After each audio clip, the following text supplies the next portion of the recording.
তুরস্কের তুর্কি aerospace industries তাই নির্মিত হুরজেট বিমানটি প্রথমে শুধুমাত্র জেট প্রশিক্ষণ বিমানের জন্য তৈরি করা হলেও এখন এটি হালকা যুদ্ধবিমান হিসেবে ব্যবহারের জন্য দ্রুত উন্নত হচ্ছে।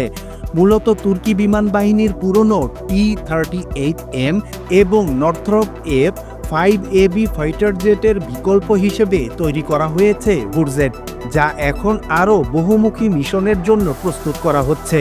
সম্প্রতি পরীক্ষামূলক উড্ডয়নে হুরজেট মার্ক 1.2 গতিবেগ ছুঁয়েছে, যা এর সুপারসনিক সক্ষমতা এবং বায়ুগতীয় দক্ষতা প্রমাণ করে।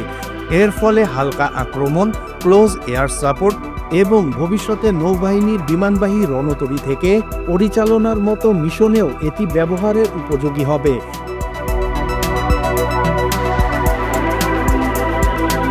তুরস্কের পরিকল্পনায় রয়েছে হুরজেটের নৌ সংস্করণ তৈরি করা, যা ভবিষ্যতের বিমানবাহী রণতরী থেকে পরিচালনা করা হবে। এই সংস্করণে শক্তিশালী ল্যান্ডিং গিয়ার, অ্যারেস্টর হুক এবং সমুদ্রের লবণাক্ত পরিবেশে টিকে থাকার জন্য বিশেষ কোটিং থাকবে। হুরজেটের দৈর্ঘ্য প্রায় 14 মিটার, পাখার বিস্তার 9.5 মিটার এবং এটি প্রায় 3000 কেজি পর্যন্ত অস্ত্র ও সরঞ্জাম বহন করতে পারে। এতে ব্যবহৃত হচ্ছে F404-GE-102 ইঞ্জিন, যা দেশীয়ভাবে চুক্তির মাধ্যমে সরবরাহ করা হচ্ছে। বিমানটিতে আধুনিক এভিওনিক্স, এশা রেডার এবং টান্ডেম সিট ককপিট রয়েছে। হুরজেট বিভিন্ন ধরনের দেশীয় মিসাইল ও বোমা বহনে সক্ষম, যার মধ্যে রয়েছে গোজদোগান এবং গোজদোগান এয়ার টু এয়ার মিসাইল, সম ক্রুজ মিসাইল এবং তেবার KGK গাইডেড কিট।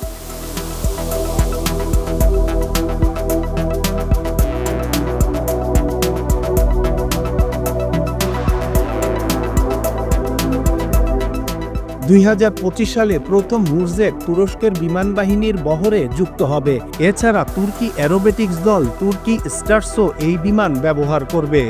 স্পেন সহ বেশ কয়েকটি দেশ ইতিমধ্যেই হুরজেটে আগ্রহ প্রকাশ করেছে।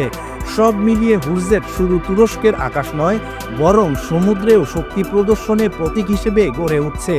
এটি তুরস্কের প্রতিরক্ষা শিল্পের আত্মনির্ভরশীলতা ও রপ্তানি সক্ষমতার বড় উদাহরণ।